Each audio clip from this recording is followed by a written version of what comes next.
السلام علیکم نحمده ونصلي على رسوله الكريم اما بعد فاعوذ بالله من الشيطان الرجيم بسم الله الرحمن الرحيم رب اشرح لي صدري ويسر لي امري واحلل عقدة من لساني يفقهوا قولي اللهم ارنا الحق حقا وارزقنا اتباعه وارنا الباطل باطلا وارزقنا اجتنابه آمین یا رب العالمین۔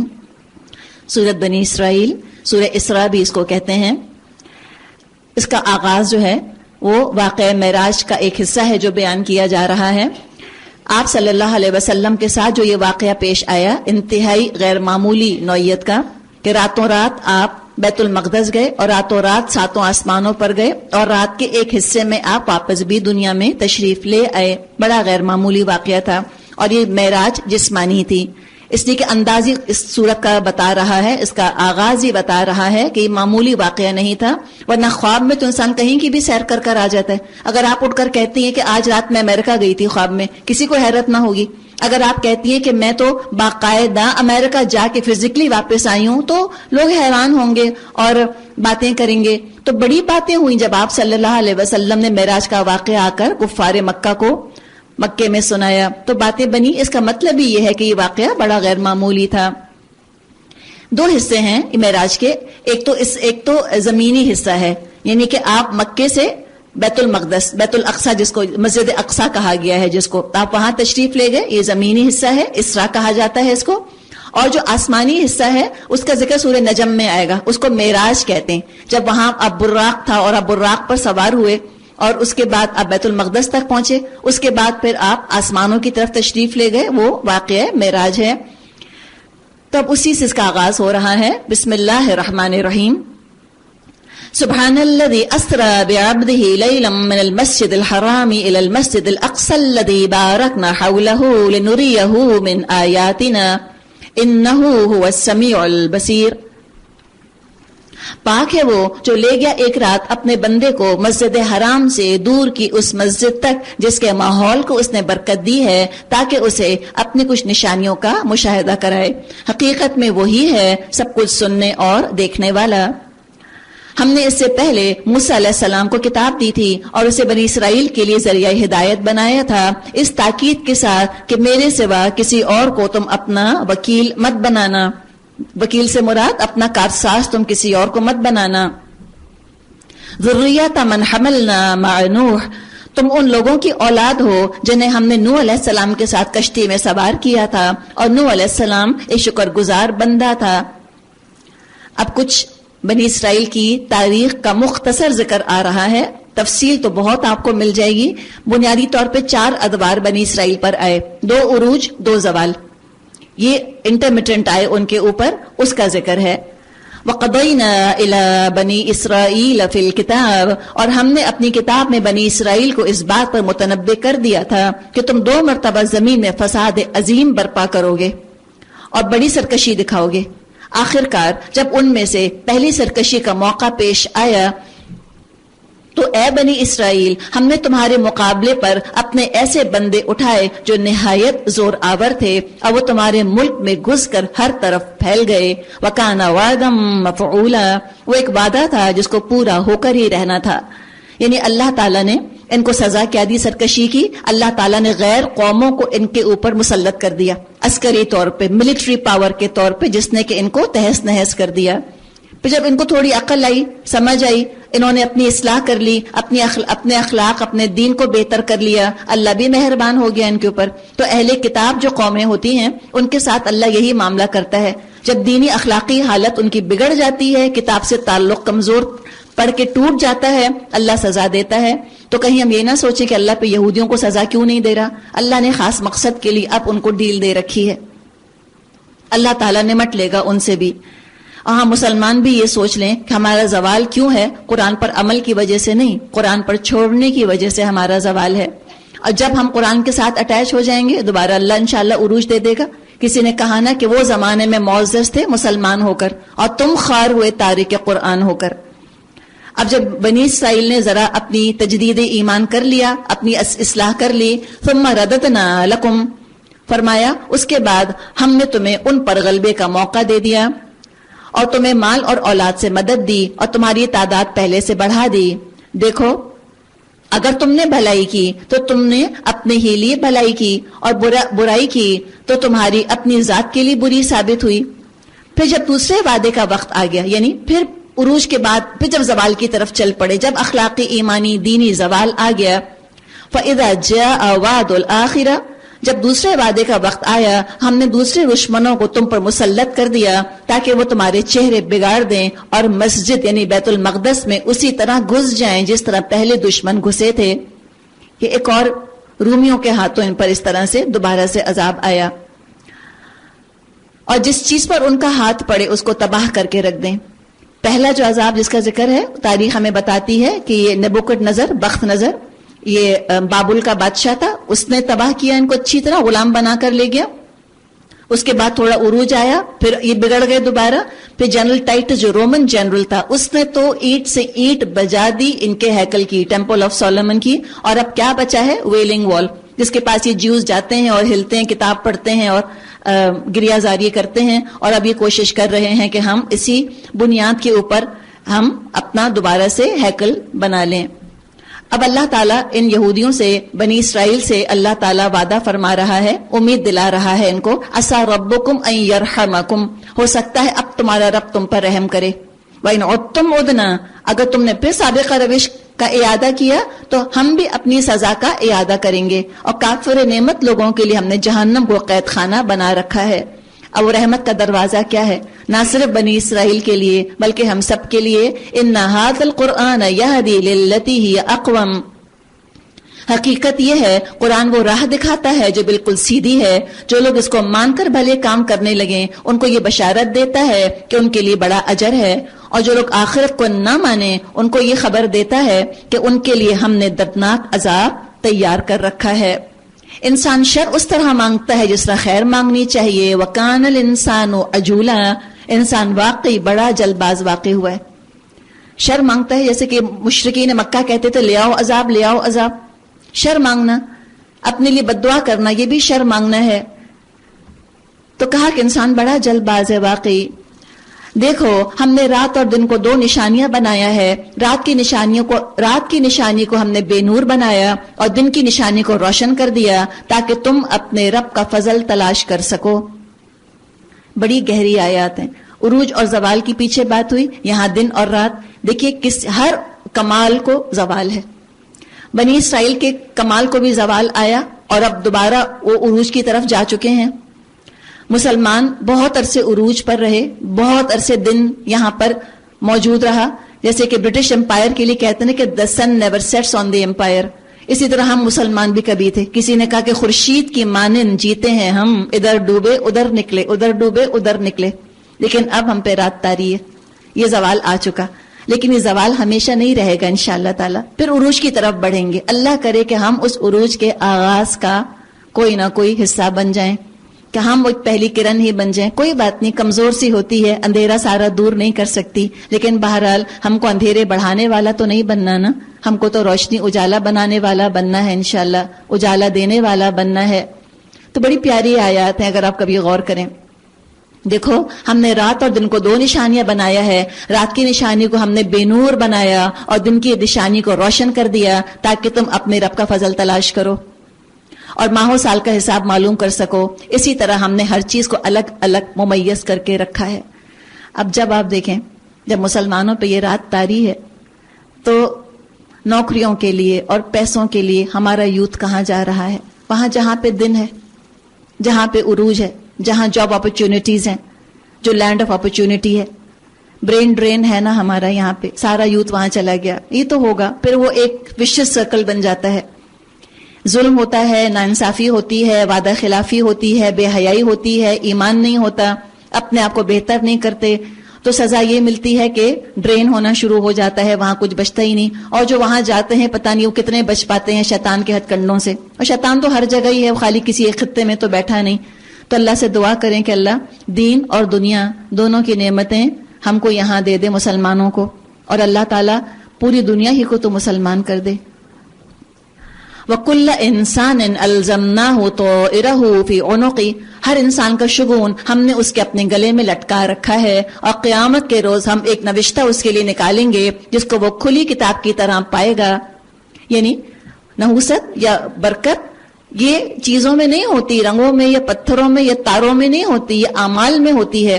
نیکیاں بابرکت ہوتی ہیں اور گناہ منحوس ہوتے ہیں. اس اعمال نامے کا ذکر کیا جا رہا ہے. اقرا کتابک، پڑھ اپنی کتاب، اپنا نامہ اعمال. کفا بنفسک الیوم علیک حسیبا، آج اپنا حساب لگانے کے لیے تو خود کافی ہے.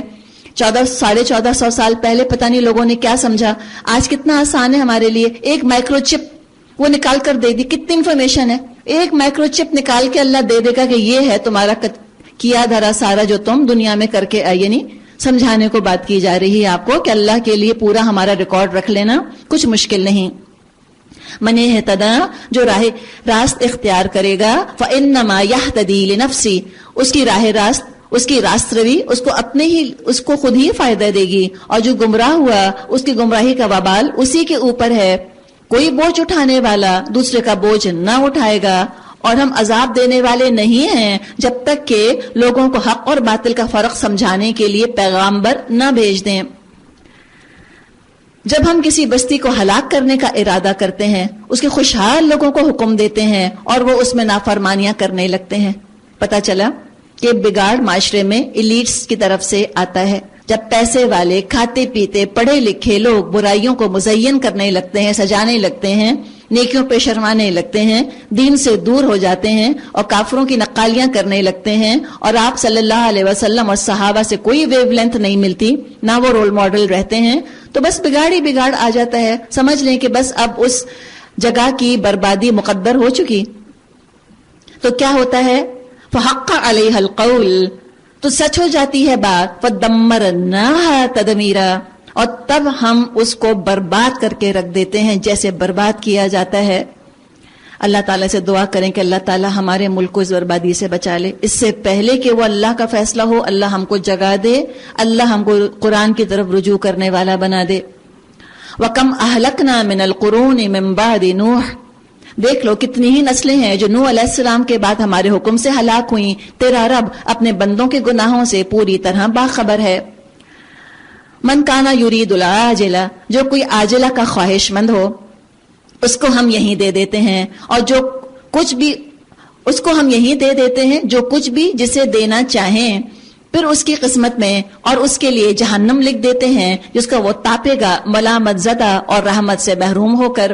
اور جو آخرت کا خواہش مند ہو اس کے لیے کوشش کرے جیسے کہ کوشش کرنی چاہیے، اور وہ ہو مومن، ایسے ہر شخص کی صحیح مشکور ہوگی.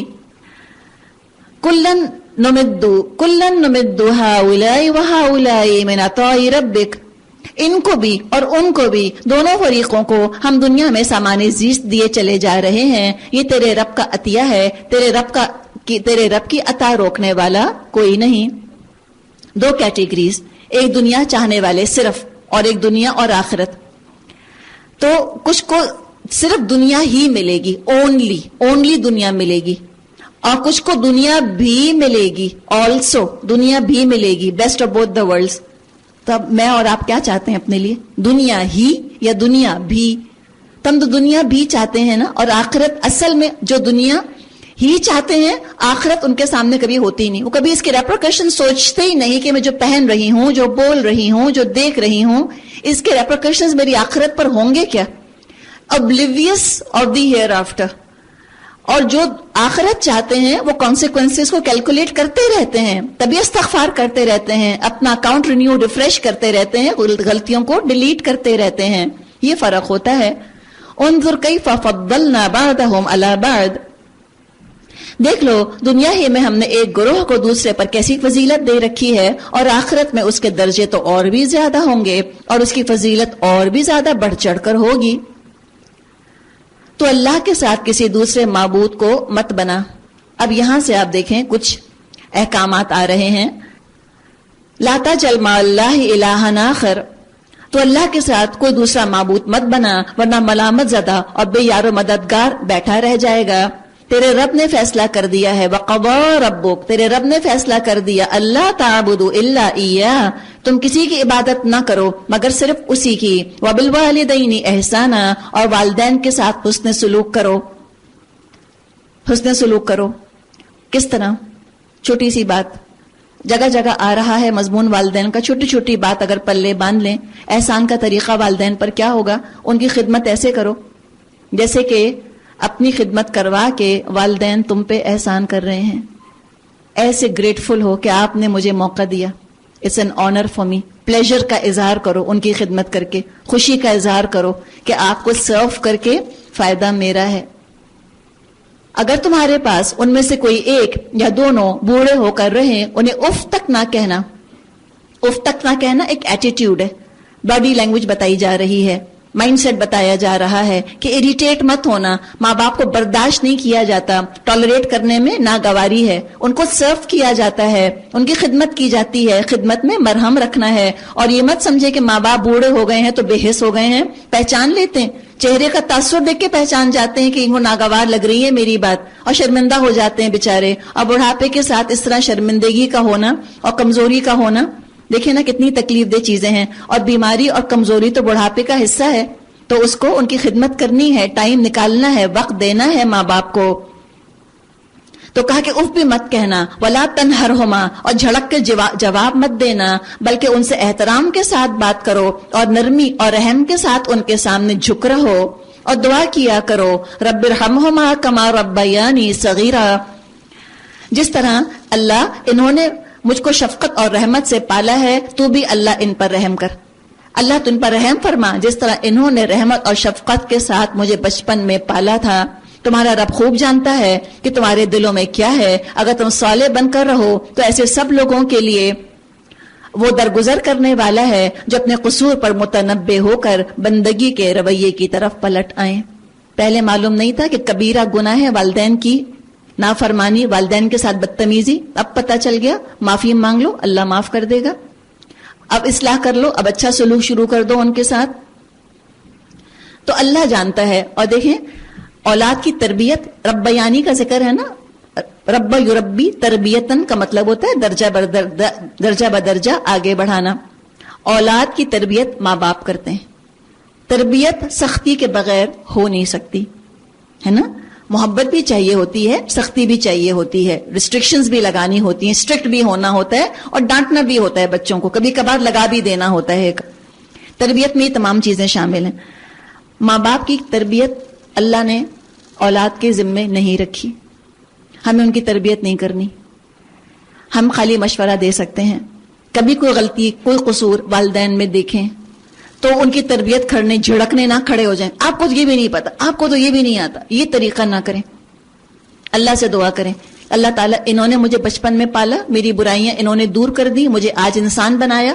اللہ تعالیٰ تو ان کی برائیاں دور کر دے، اللہ تو ان کو کانشیس کر دے، اللہ تو ان سے غیبت دور کر دے، ناشکری دور کر دے، شکوے دور کر دے. یہ اللہ سے دعا کرنے کی ضرورت ہے.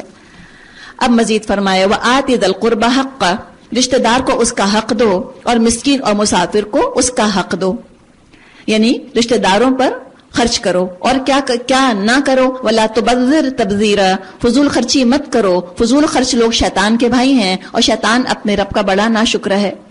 فضول خرچی جو کریں گے وہ دوسروں کو حق نہیں دے سکتے. تو لہٰذا اپنے خرچوں کو کنٹرول کرو، نیڈز پوری کرو، وانٹس پر تھوڑا سا چیک رکھو. یہ خود ہی رکھ سکو گے تم. اگر یہ نہ کرو گے تو پھر بہت زیادہ دکھاوا ہوگا، حسد پیدا ہوگا اور ایک بہت زیادہ فلانٹ کرنے والی ذہنیت بن جائے گی، نمائشی ذہنیت بن جائے گی، جس کو کہ آج کل کہا جاتا ہے if you have it flaunt it, کہ وقت ہے یا طاقت ہے یا جوانی ہے یا حسن ہے یا پیسہ ہے تو خوب خوب دکھاؤ دوسروں کو. حسد پیدا ہوتا ہے، دوسروں میں احساس محرومی پیدا ہوتا ہے، تعلقات بگڑتے ہیں اور شیطان تو یہی چاہتا ہے. تو اسراف نہ کرو، فضول خرچیاں نہ کرو. کہا ان المبذرین کانوا اخوان الشیاطین، فضول خرچی کرنے والے شیطان کے بھائی ہیں. وکان الشیطان لربہ کفورا، شیطان اپنے رب کا ناشکرا ہے. اور شیطان ناشکری کس چیز پہ کرواتا ہے؟ تبذیر کس ٹائٹل کے تحت کرواتا ہے؟ ارمان نکالنے کے لیے. کوئی پہلا ہے اور کوئی آخری ہے اور کوئی لاڈلا ہے اور کوئی اسپیشل ہے. تو خوب خوب ارمانوں کے نام پر فضول خرچیاں ہوتی ہیں. وَإِمَّا تُعْرِضَنَّ عَنْهُمُ ابْتِغَاءَ رَحْمَةٍ مِّن رَّبِّكَ، اور اگر ان سے یعنی حاجت مند رشتہ داروں، مسکینوں اور مسافروں سے تمہیں کترانا ہو اس بنا پر کہ تم اللہ کی اس رحمت کو جس کے تم امیدوار ہو تلاش کر رہے ہو، یعنی ابھی خود تمہارے پاس پیسہ نہیں ہے لیکن دیکھنے والے کو نہیں پتا، تم سفید پوش ہو، دیکھنے والے سمجھ رہے ہیں تمہارے پاس پیسہ ہے اور تمہیں معلوم ہے کہ نہیں ہے، ہاتھ تنگ ہے اس وقت، تو کیا کرو؟ فَقُلْ لَهُمْ قَوْلًا مَيْسُورًا، تو ان کو تم نرم جواب دے دو. کچھ دے نہیں سکتے، کہتے نا کچھ دے نہ سکے تو گڑ کی سی بات تو کرے، گڑ نہ دے گڑ کی سی بات کرے. اور خرچ میں کیا کرو؟ وَلَا تَجْعَلْ يَدَكَ مَغْلُولَةً إِلَىٰ عُنُقِكَ، اور نہ اپنا ہاتھ گردن سے باندھ کر رکھو اور نہ اس کو بالکل کھلا چھوڑ دو کہ ملامت زدہ اور عاجز بن کر رہ جاؤ. تیرا رب جس کے لیے چاہتا ہے رزق کشادہ کرتا ہے اور جس کے لیے چاہتا ہے تنگ کر دیتا ہے، وہ اپنے بندوں کے حال سے باخبر ہے اور ان کو دیکھ رہا ہے. اپنی اولاد کو افلاس کے اندیشے سے قتل مت کرو، ہم انہیں بھی رزق دیں گے اور تم کو بھی. در حقیقت ان کا قتل ایک بہت بڑی خطا ہے. اب دیکھیں، اگر شرک ہوگا اور اپنی ذاتیں محبوب ہوں گی اور اپنی ہی ذات پہ خرچ کرتے چلے جائیں گے تو نہ اولاد پہ خرچ کرنے کا جی چاہے گا نہ ماں باپ پر. اولڈ ہومز کے اندر ماں باپ ہوں گے اور بچوں کے لیے دلینا چاہے گا کہ بچے اول تو ہو ہی نہ ہوں تو بہت کم ہوں اور اس کے بعد پھر اپنے پیروں پر کھڑے ہو جائیں اور ہم سے نہ مانگیں آ کر. یہ حال ہو جائے گا. پھر فرمایا وَلَا تَقْرَبُوا الزِّنَا، زنا کے قریب نہ پٹکنا. یہ نہیں کہا زنا مت کرنا، وہ ذرائع جو کہ زنا تک لے کر بھی جاتے ہیں اس تک بھی مت جانا. کہا اِنَّهُ كَانَ فَاحِشًا، بہت فحش چیز ہے، بہت بری چیز ہے. وَسَاءَ سَبِيلًا، اور بہت ہی برا راستہ. اور ظاہر ہے اگر معاشرے کے اندر زنا اس طرح سے پھیلے گا، اس طرح بروکن ہومز ہوں گے اور جہاں زنا اور خود غرضی اور گھروں کے اندر بزرگ نہیں ہیں اور گھروں کے اندر بچے نہیں ہیں اور لونلی کراؤڈز ہیں، تو ظاہر ہے مینٹل بیلنس تو اپسیٹ ہوگا. پھر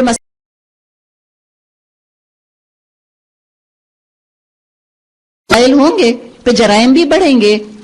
فرمایا وَلَا تَقْتُلُوا النَّفْسَ الَّتِي حَرَّمَ اللَّهُ إِلَّا بِالْحَقِّ، قتل نفس کا ارتکاب نہ کرو جسے اللہ نے حرام کیا مگر حق کے ساتھ.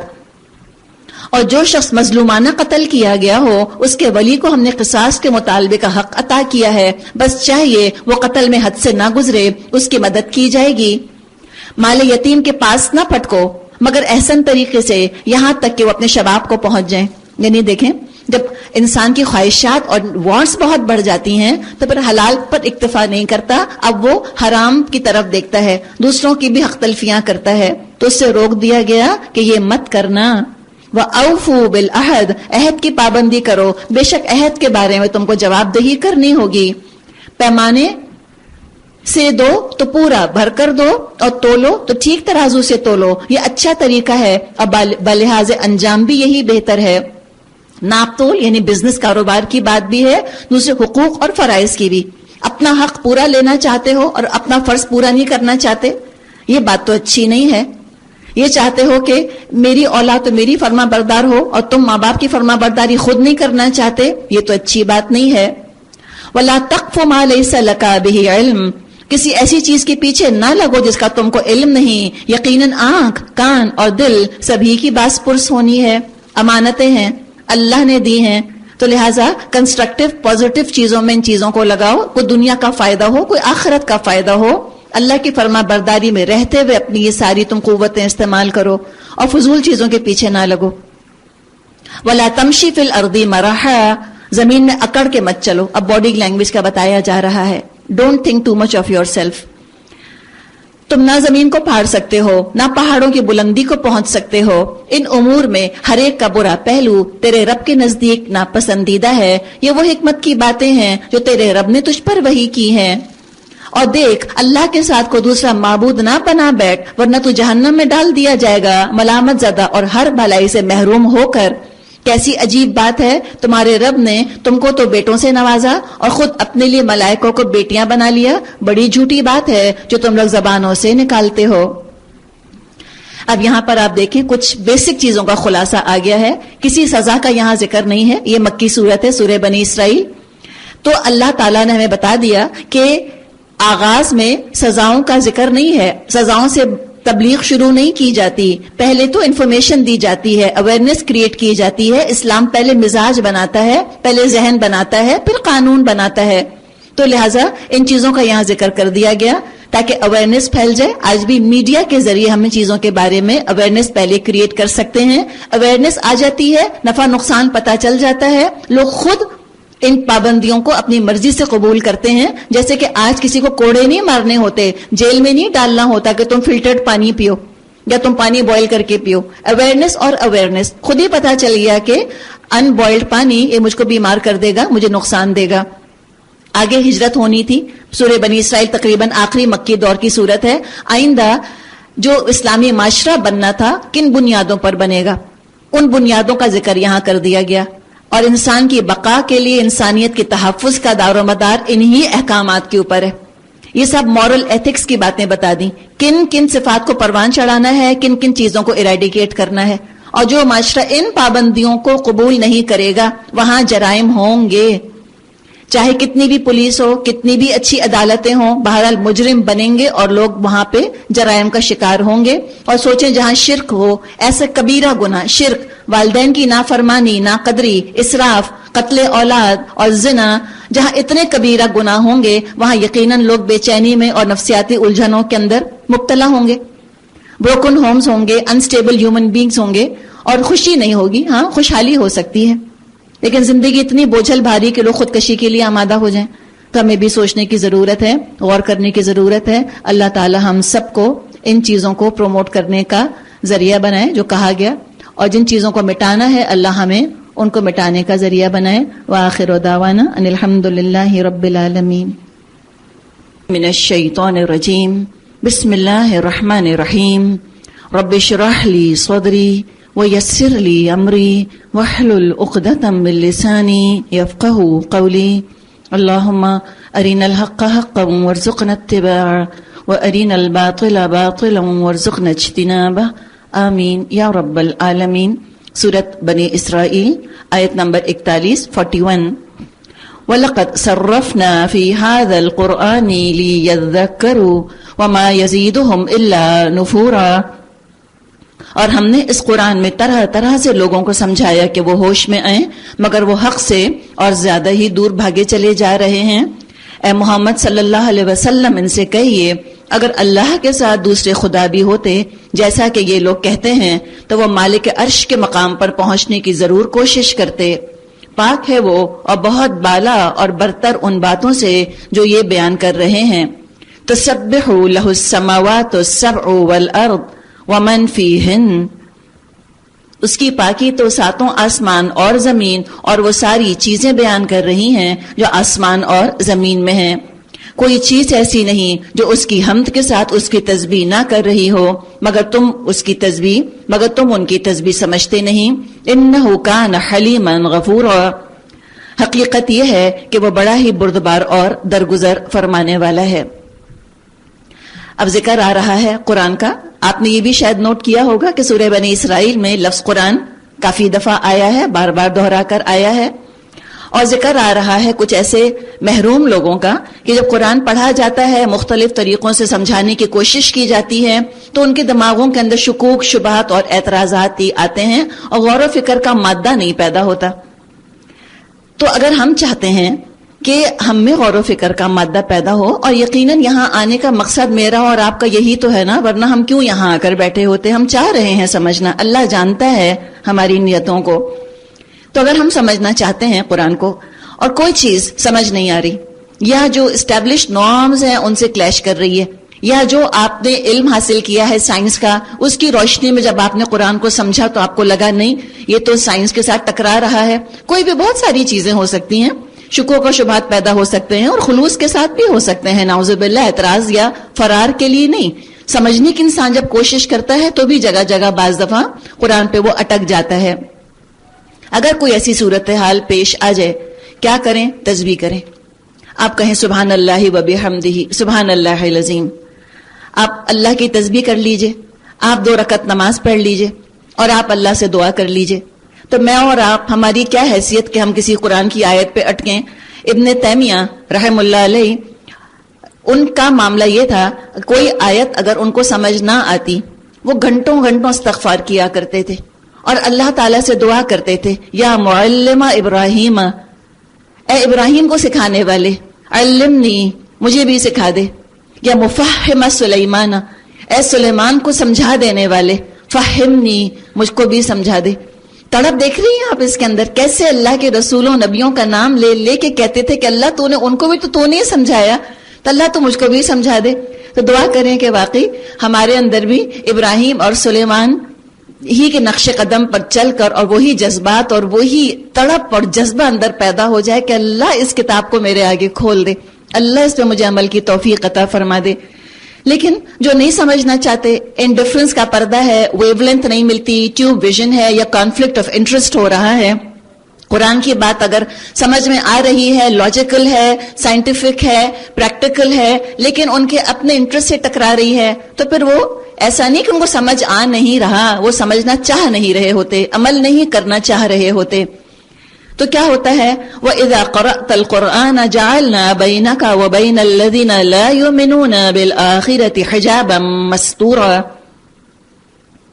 جب آپ قرآن پڑھتے ہیں تو ہم آپ کے اور آخرت پر ایمان نہ لانے والوں کے درمیان ایک پردہ حائل کر دیتے ہیں اور ان کے دلوں پر ایسا غلاف چڑھا دیتے ہیں کہ وہ کچھ نہیں سمجھتے اور ان کے کانوں میں گرانی پیدا کر دیتے ہیں۔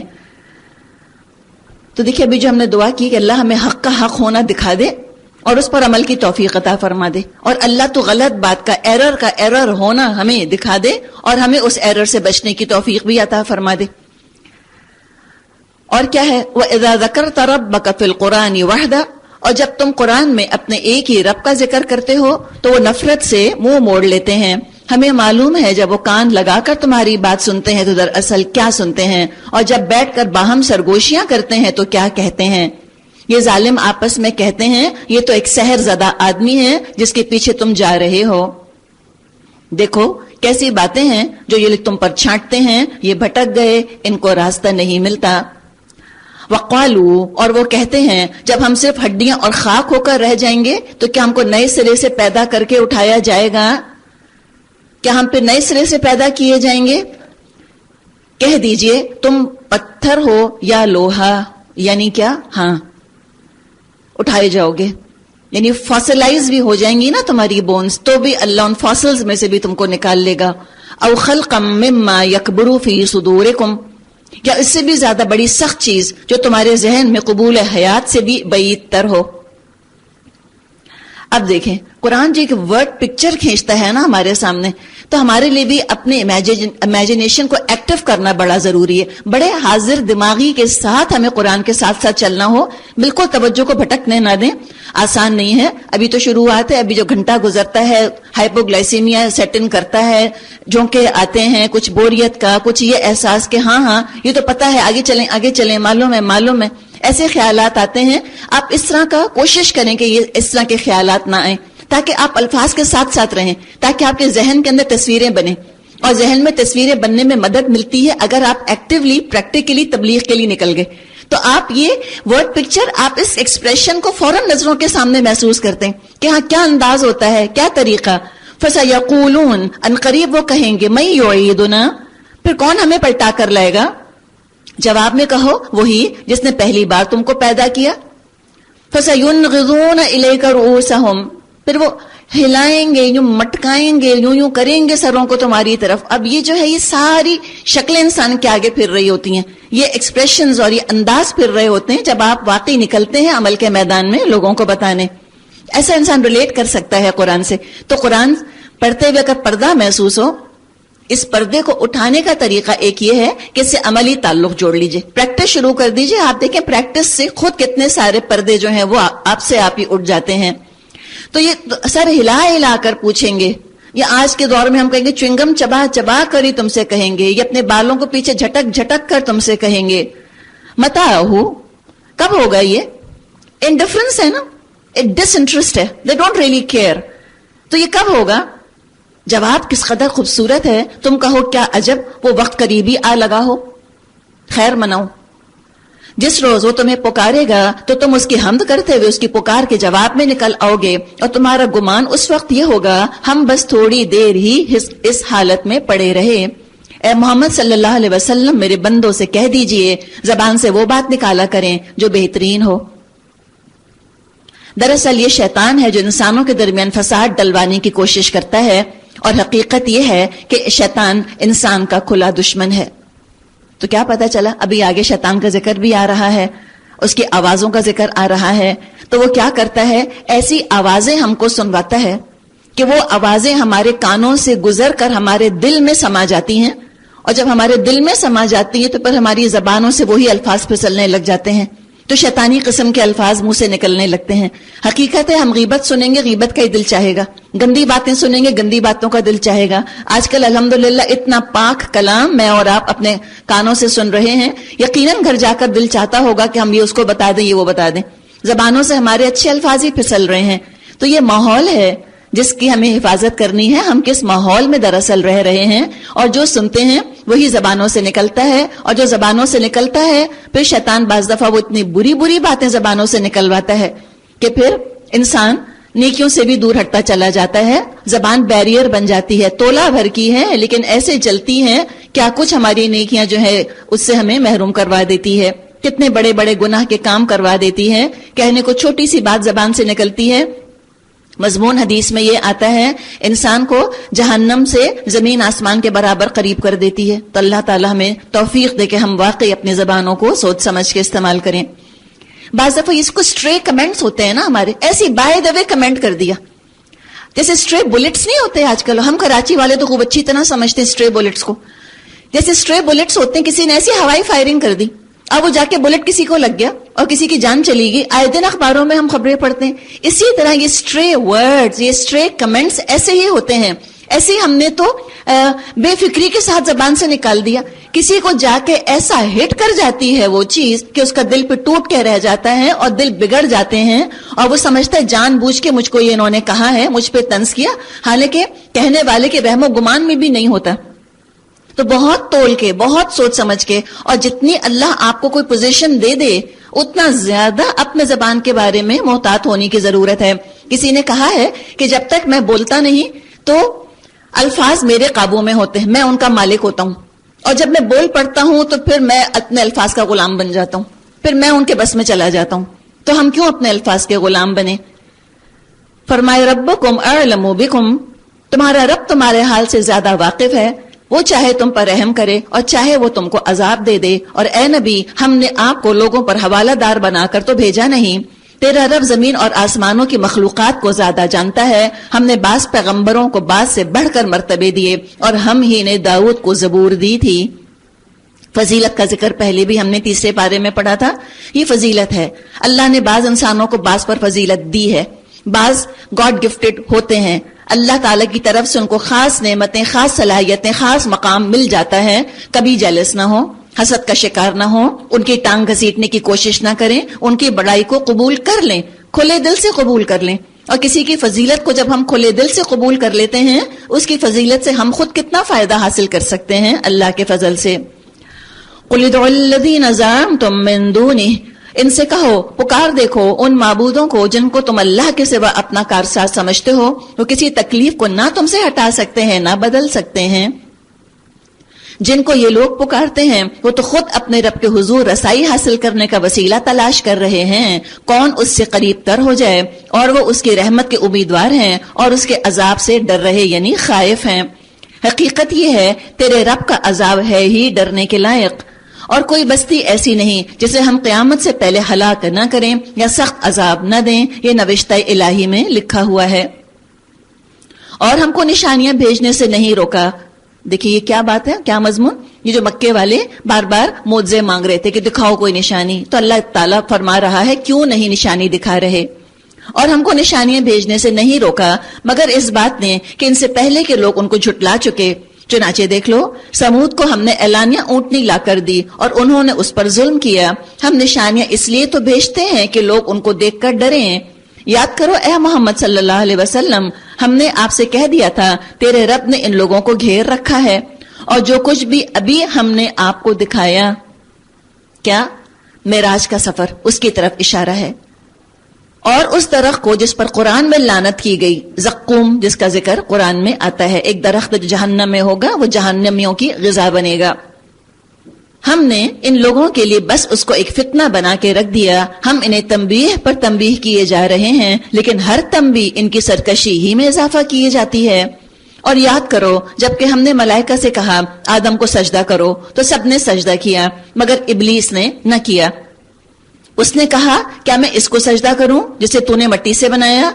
پھر وہ بولا دیکھ تو صحیح، کیا یہ اس قابل تھا کہ تو اسے مجھ پر فضیلت دیتا؟ اگر تو مجھے قیامت کے دن تک مہلت دے تو میں اس کی پوری نسل کی بیخکنی کر ڈالوں، یعنی ان کو میں ختم کر دوں، سب کو میں اغوا کر کے ہلاک کروا دوں. اللہ قلیلا، بس تھوڑے ہی لوگ بچ سکیں گے. ابھی ہم دعا کر لیں کہ اللہ ہم کو ان تھوڑوں میں کر لے. ہم کو میجورٹی میں نہیں ہونا، اللہ ہم کو مائنورٹی میں ہونا ہے کہ جو شیطان کے ہتھ کنڈوں سے بچ جائیں. قال اذهب، اللہ نے فرمایا جا، ان میں سے جو بھی تیری پیروی کریں تجھ سمیت ان سب کے لیے جہنم ہی بھرپور جزا ہے. تو جس کو اپنی دعوت سے پھسلا سکتا ہے پھسلا لے. ان پر اپنے سوار اور پیادے چڑھا لا، مال اور اولاد میں ان کے ساتھ ساجھا لگا، اور ان کو وعدوں کے جال میں پھانس. وعدہم، وعدے کر کہ گناہوں کے ساتھ مغفرت ہے، گناہوں کے ساتھ زندگی رنگین ہے، نافرمانیوں کے ساتھ اللہ کی رضا حاصل ہوتی ہے. So what, don't worry, be happy, you are only young once, you only live once. خوب وعدے کر، خوب وعدے کر. وما یعدہم الشیطان الا غرورا، اور شیطان کے وعدے ایک دھوکے کے سوا اور کچھ بھی نہیں ہوتے. تو شیطان کی میتھڈالوجی کا ذکر آ رہا ہے، کس کس طرح سے یہ لوگوں کو بھٹکاتا ہے، کس کس طرح سے لوگوں کو ورغلاتا ہے. اللہ نے بھی اس کو اجازت دی. اور ہو سکتا ہے کسی کو یہ خیال آئے، میجورٹی کو خیال آئے اللہ نے کیوں اجازت دی، اور مائنورٹی کو خیال آئے گا، یعنی جن کو اللہ نے خالص کر لیا ہے ان کو یہ خیال آئے گا کہ اللہ نے مجھ پر اعتماد کر کے شیطان کو اجازت دی. جیسے آپ نے اپنے بچے کو بھرپور پڑھایا، آپ نے اس کی ہدایت کا انتظام کر دیا، آپ نے اس کو پریپئر کر دیا. کہتے ہیں جو ایگزام لینا ہی لے لو، جو پوچھنا ہے پوچھو، نہیں فیل ہوگا. اتنا اللہ کو اعتماد ہے اپنے نیک بندوں کے اوپر، ہرگز ہرگز ناکام نہیں ہوں گے. جس طرح شیطان ٹریپ ڈالے ہر ٹریپ کو پہچانیں گے، اس لیے کہ ان کے ہاتھ میں الحمدللہ نور ہے. ان کو معلوم ہے، ان کے دل روشن ہیں، ان کے دل جاگ رہے ہیں، ان کی روحیں زندہ ہیں. یہ فوراً سمجھ جائیں گے. شیطان چھوتا بھی ہے ان کو آ کر تو یہ پہچان جاتے ہیں. تو مختلف شیطان کی میتھڈالوجیز ہیں. ایک تو اس کی آواز بھی ہے. شیطان کی آواز، ہر وہ آواز جو برائی کا شوق پیدا کرے یا برائی کی طرف بلائے، اللہ کی یاد سے غافل کرے یا آپس میں سر پھٹول کروائے، جاہلیت اور تعصب کو بھڑکائے. قومیت کا نعرہ، یہ بھی شیطان کی آواز ہے. یہ کہنا میرا خاندان اعلیٰ اور تمہارا خاندان گھٹیا، یہ بھی شیطان کی آواز ہے. گانے اور مزامیر، موسیقی کے آلات، میوزیکل انسٹرومنٹس، یہ بھی سب شیطان کی آوازیں، شیطان کی اذانیں ہیں. اس کے علاوہ کیا کرتا ہے شیطان؟ شرک سب سے زیادہ اس کو پسندیدہ ہے. ٹاپ آف دا لسٹ چاہتا ہے کہ لوگ کسی نہ کسی طرح شرک کے اندر ملوث ہو جائیں. شرک کے بارے میں آپ کو کل بھی کیسٹ کا بتایا تھا. اسٹرانگلی ریکمینڈڈ کہ آپ سنیں اور سنوائیں. انشاءاللہ اللہ نے چاہا بہت کچھ سمجھ آئے گا. کسی نے شرک کے بارے میں کہا ہے، بلکہ ایک شعر سے تجویدی ہے کہ شاعر کہہ رہا ہے اپنی محبوبہ کے لیے کہ تم جس روپ میں بھی آؤ ہم تم کو پہچان لیں گے. تم بلونڈ ہو کر آ جاؤ، تم برونیٹ ہو کر آ جاؤ، ہم تم کو پہچان لیں گے کہ تم کون ہو. اسی طرح یہ شرک بھی روپ بدلتا ہے. تو ہم کو بھی اللہ اتنی سمجھ دے کہ جس روپ میں یہ شرک آئے ہم اس کو پہچان جائیں کہ یہ شرک ہے. پرانی شراب نئی بوتلوں میں پیش کی جا رہی ہے، یہ اپنے آپ کو نئی طرح سے مارکیٹ کرتا ہے شرک. تو جو بھی مارکیٹنگ ٹیکنیکس اللہ ہم کو دکھا دے کہ یہ تو شرک ہے، یہ تو شیطان کی ساری میتھڈالوجی سامنے آ رہی ہیں. پھر وہ بدعت کی دعوت دیتا ہے، پھر کبیرہ گناہ کو چھوٹا بنا کر دکھاتا ہے، پھر نیک لوگوں کی خطائیں اور کمزوریاں لوگوں کے آگے لانا چاہتا ہے، عام کرنا چاہتا ہے کہ جو نیک لوگ ہیں وہ بھی انسانی ہیں آفٹر آل. ان سے اگر غلطی ہو گئی ہے تو چاہتا ہے لوگوں کے سامنے آ جائے تاکہ لوگ ان سے نفرت کریں. حالانکہ اگر